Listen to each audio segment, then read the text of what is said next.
The movie starts with Mike driving on a cliffside road. He also picks up his partner and best mate Troy on the way. Both of them start bickering with each other on their way to a meeting. Troy questions Mike about how he is so sure that it is safe to see the people they're meeting up with. Mike answers that those people are professionals, but not without Troy adding that they are professional criminals. Mike explains that they do multi-score, which means music and sex. Then, Troy turns up the volume of the song playing on the radio and they continue their drive. After some time, Mike lowers the volume of the song and stops the car to smoke. Meanwhile, Troy gets out of the car to relieve nature's call. Their friendly banter starts again as Troy remembers once getting an A in an English exam. This leads to him drifting off into his own indistinct chatter until Mike interrupts to quiet him. After driving for some more time, Mike stops the car to fill the gas tank. Troy disturbs Mike in the gas filling process. So, Mike suggests that they both should mind their own business from now onwards. This is so that they both are happy and there are no conflicts. On that note, Mike instructs Troy to wait for him and he goes inside the service reception to pick up some snacks. Troy starts singing and smoking while in the car. Another car comes into the petrol station while Mike is still inside the service shop. There, Mike asks the receptionist about the toilet and learns that it's not for customers. But an angry glare with wide eyes seems to do the trick for him as he can use the toilet now. While waiting for Mike, Troy gets into a fistfight with two men at the gas station. It happens because he is under the impression that they want to attack him. Taking note of the disruption, the receptionist tries to call the police. Mike gets in the way and threatens to break the receptionist's arm if he calls the police. Mike rushes outside and jumps back in the car with Troy. Mike is still driving when he expresses his anger at Troy for doing such a stupid act. Even though he's wrong here, Troy continues arguing instead of realizing his mistake. This infuriates Mike to such an extent that he thinks that the only way to shut Troy up is to blow up the world. Dramatic music starts to play as Mike now drives at full speed. Troy is worried about the criminals having guns in their possession. Mike tries to give him some confidence, but Troy is sure that his speed can't be compared with the bullet's speed. Mike shows his disappointment in Troy and asks him to expire gracefully. They get out of the car when they reach the hallway cafe where the meeting will take place. They enter the cafe where Mike makes Troy realize how his brother, Derek, has pity screwed him, and that he has not realized it yet. Then he warns Troy not to interact with anyone before he heads out of the cafe for a while. Troy stands up and requests coffee from Gloria, who works as a waitress in the cafe. They initiate a conversation by introducing themselves and sharing aspects of their personalities. Gloria mistakenly thinks that Troy is a poet. When Mike returns, Gloria assumes that he is Troy's boss. Troy denies this claim, but she still teases him on how obedient he is to his boss. Mike gets angry with Troy for befriending her, emphasizing the need to keep a low profile. Mike gives her an order, but she refuses his command as she clarifies that this isn't a table service cafe. Troy experiences love at first sight with her. He imagines an intimate kiss with her and has to stop himself to come back to reality. Then, they both sit down at a table. She serves him black coffee. Mike asks for a cappuccino, but Gloria interrupts him with the same excuse as before. Nevertheless, she eventually delivers his cappuccino, but not without reinforcing that she hand-delivered it. Mike instructs Troy to pay for the service, and Gloria insists that Mike refers to her as the lady. Troy obliges and tells Gloria to keep the change. Mike then orders toast, once again requesting in-table service. In response, Gloria shows them the middle finger and leaves. Mike sees some customers entering the cafe. Upon closer inspection, he notices that those guys are the ones whom Troy had beaten at the gas station for no reason. Both Troy and Mike stand and run towards an empty room. Troy is now scared of the possibility that these guys could very well be the ones they're supposed to have their meeting with. Mike shoots down this idea as the people they are going to meet are professional criminals and wouldn't be easily beaten by Troy. To confirm this, Mike calls those professional criminals directly and abruptly ends the call. One of those people that Troy had beaten approaches them. So, they both run and hide in the toilet due to the fear of confronting him. Soon, they both realize that they are in the gents' room. Sadly, there is only one gents' room, so hiding in the ladies' room would have been a much smarter choice. Panic creates an echo in the washroom as the guy approaches them. Mike aggressively grabs the man by his collar and pulls him inside the washroom. The guy panics, gets his friend, and leaves the cafe within seconds. Gloria has been observing all of this and senses that something is wrong. Mike and Troy return from the toilet and sit on the table. They behave as if nothing has happened to continue keeping a low profile. Troy gets up to eat something and conveys his hunger to Gloria, but she is more interested in clearing her suspicion about what just happened. Troy beats around the bush and twists his answer to change the subject. He then asks for something special from Gloria, but she can only offer him the things that are seen in the restaurant. She pushes him to be quick as more customers are waiting for her. He starts picking some snacks randomly and again asks for something special. This bit goes on for a while, after which he uses the pickup line that she is the special something he's been asking for. Troy proceeds to pay the bill, insisting Gloria keep the change so that he can get something special. Mike advises Troy to be safe and keep his profile low. He looks very stressed and reminds Troy that he is nothing. We find out that Mike considered Derek to be his partner, but he was fed up with living a life where everyone gets ahead of him. Derek is now in prison for a few grand. Troy does not understand his message and asks for a clearer meaning. Mike stops the conversation to exit the cafe once and for all. There is one more customer in the cafe at that moment who has been continuously staring at Troy. Troy calls him out for staring in annoyance. The creep responds that he's looking at him because of his beautiful face. He then asks for permission from Troy to take his picture. Irritated, Troy wants to know the reason behind this request and conveys it with an accompanying expression. The man very suspiciously predicts that there will be a day when Troy will wake up and see his picture in a book or a poster. Troy demands him to pay for the picture he took, but the guy believes that Troy should pay him to get immortality while this is going on. Mike enters the room and orders the guy to piss off as he is just wasting their time. Then, he gets more enraged at Troy for being needy and desperate, causing a scene wherever he goes. Troy wonders where the people they were supposed to have a meeting with are, since they are none of the customers. Soon, another customer enters and starts using the piano. Mike directs Troy to just enjoy his food. Gloria serves coffee to a customer, which doesn't sit well with Troy. Mike is exhausted from his immature antics at this point and snaps at him. Troy is left free to go wherever he wants and come back only when he hears the sounds of a car. Troy comes out of the cafe into a garden where he starts playing with the swings. Gloria also joins him and pushes his swing in compliance with his request. Gloria plants a seed of doubt within Troy by sharing that she had sussed out Mike last week, just to confirm whether she is telling the truth or not. Troy asks her for Mike's name and she answers accurately. This correct answer was accompanied by a smile that charms Troy. He compliments it genuinely and Gloria happily receives the praise. They both proceed to hop on a boat. As they row the boat, it floats serenely, and they bask in the warmth of each other's company. After a while, Troy confronts Gloria about what she really is doing here. She answers that she is waiting for something to come along. Troy recommends that she should wait, and if that's not possible, then it's fine to take it by force. Troy explains that from where he belongs, it is easier to move but difficult to deal with the filth that stays with the shoes. When they return to the cafe, Mike has made a call to someone.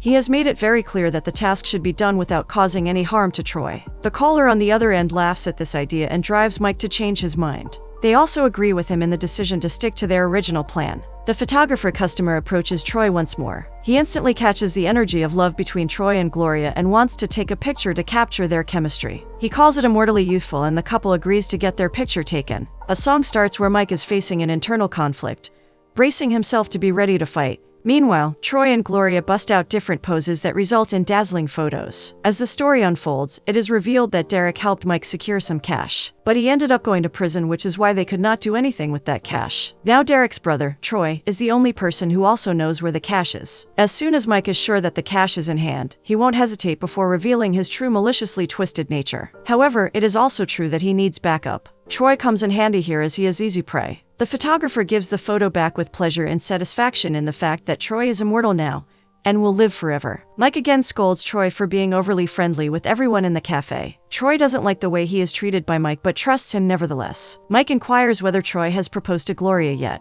Troy thinks that the proper way to do it would be asking her hand from her father. Mike mocks Troy for his wishful thinking, as no family would be ready for a brainless son-in-law like him. Troy takes a stand for himself and gets physical with Mike. Mike beats him up pretty good until he witnesses the concerned expression on Gloria's face. He realizes that they really do love each other and questions Troy about the nature of his newfound love and budding romance. Troy has worries of his own, as even if it turns out to be real, it won't last long because he has nothing to offer her. Mike's response is classic misogynist, as he believes that every woman is the same and wants money. Mike is sure that Gloria will be no different and will confirm his theory. Troy addresses what Mike was doing here last week and learns that this cafe is a regular meetup spot for criminals. Mike's response is direct and quick. He is not as irresponsible as Troy and visited this location beforehand for inspections and to make sure that everything was fine. On the other hand, Gloria drops the curtains and starts crying in the kitchen area. Troy discovers her and wants to know what's troubling her. Gloria wonders whether Troy is someone who can deal with tears, and Troy responds with a big no. He always deals with tougher situations with an even wider grin,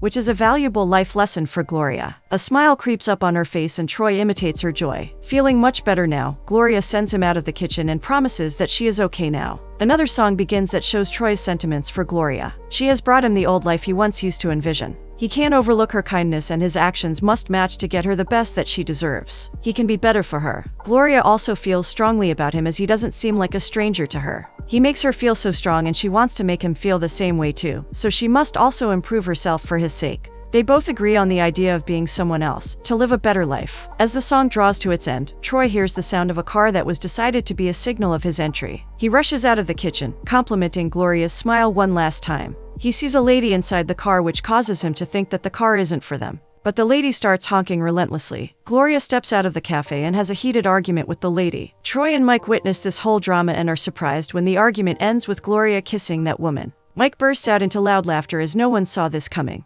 Troy hates the fact that his partner only laughs when something bad happens to others. Troy is still adamant that there is a spark between him and Gloria, and that the woman could simply be her mom. Mike finds this even more hilarious as this supposed mom has a baby seat in her car, and a wedding ring on her finger. The car drives away and Troy is really eager to get an explanation out of Gloria. But Mike stops him, asking him to come out of his fantasies and accept the reality that he has just seen. Mike goes out again, giving a majestic bow to Gloria for her sensational act. Mike smokes outside the cafe to kill some time. Gloria approaches Troy and pleads to him to not judge her as what he saw wasn't real. She seems to be stuck in an unfavorable position and Troy wants to understand, so he asks for more clarity. But Gloria judges him on her preconceived notion that all men are the same and talks to him in a really insulting manner. Troy insists that he's not like other guys and will understand everything. He wants to level with her, but she doesn't cooperate. Troy asks for her opinion about him and tries to explain their current relationship with a Venn diagram. He draws two circles with salt intersecting each other, which represent him and Gloria. They both come with their baggage, and when they intercept, there is a space created for them that indicates their relationship.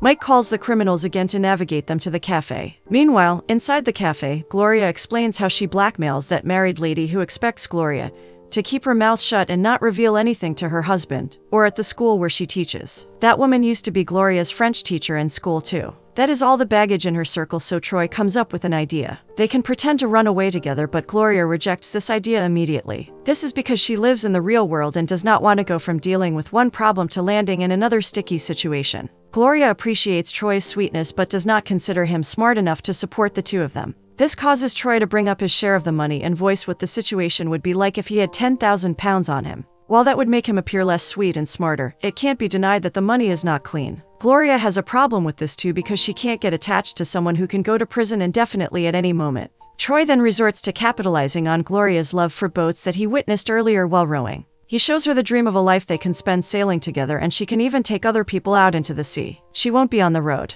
Instead, she can travel by the beautiful sea, visiting many famous tourist spots like Greece and Italy. He desperately wants her to take him seriously in this proposition. Gloria jokingly admits that she's confused about the merit of his tall claims. They could either be very smart or very dumb, and Troy feels like the excitement isn't to keep her guessing. Troy once again returns to the topic and offers to take her elsewhere if she doesn't like Greece. Gloria smiles fondly and recalls the dream boats she saw in a magazine once. Mike has been observing all of this from the outside through a window. Troy holds Gloria's hand and gently squeezes it to assure her that he will handle Mike. When Troy breaks the news to Mike, he doesn't take it well. He finds it preposterous that Troy is claiming Derek's money to be his share and calls it a low blow. Troy feels like he is rightfully entitled to his brother's share in his absence. He retaliates by calling Mike a mere shadow of Derek, which is something Derek used to say quite often. His recollection of how Derek looked down upon Mike is enough to fuel his rage. He attempts to punch Troy with a tight fist but manages to get a grip on himself somehow. He points out that if Derek was so smart, how come he couldn't protect himself from going to jail? He remembers warning Derek to not use that wretched plan which landed him in jail.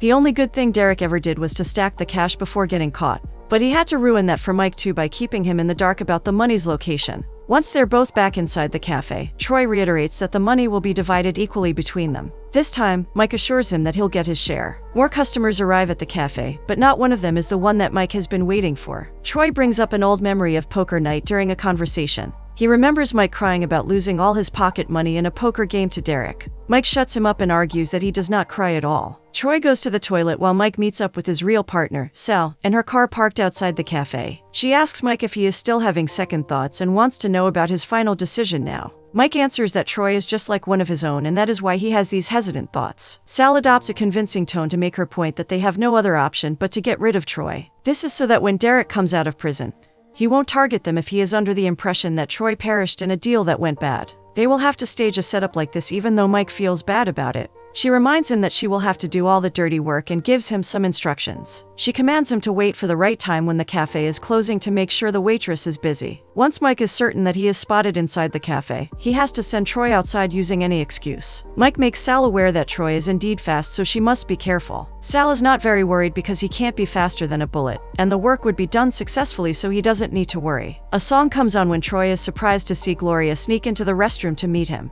They both sing in harmony about how they are so good for each other. Gloria confesses that she only wants him and can leave without money and trouble. Troy defensively goes on about the fact that this money is his and his life was thrown for this money. She corrects him, offering comfort in the fact his life is not thrown away yet. She initiates a kiss with him and they make out passionately. Troy knows deep down in his soul that Gloria is the right one for him. After the last customer leaves, Mike acts as if he is talking to the criminals and lets Troy go outside to take his share of the money from the car. Troy wants Mike to accompany him outside to check it out for himself too. But Mike can't help him out because of his ill intentions and pretends to be busy drinking coffee. The guilt starts to get the best of him as Mike admits how he feels about how things went down with Derek. They were partners and used to work closely together, and yet he wronged him by hiding all of the money from him. Troy tries to be reasonable and shows no bad blood because that matter is between Mike and Derek. This weighs down more on Mike's conscience and indirectly apologizes to Troy in advance for betraying him. As soon as he's out, Troy consents that he is in danger. He observes Sal's car and calls for help. Gloria hears Troy's voice and brings this to Mike's attention so that he can assist his partner. Not only does Mike prove to be useless, but he also prevents Gloria from calling the police as it might be dangerous. He locks the door of the cafe soon after he takes out his knife. Troy recognizes Sal as soon as he sees her and his fear subsides. Sal shoots swiftly, but he beats the bullet by hiding behind a car. Gloria saves herself from Mike by hiding in a room and locking herself inside. Troy pepper sprays Sal right in her eyes before making a run for it to save himself. Sal fires multiple bullets, but none hit Troy. Troy calls out to Gloria to go outside and she obeys him. Holding each other's hands, they dash out of there like modern-day Bonnie and Clyde.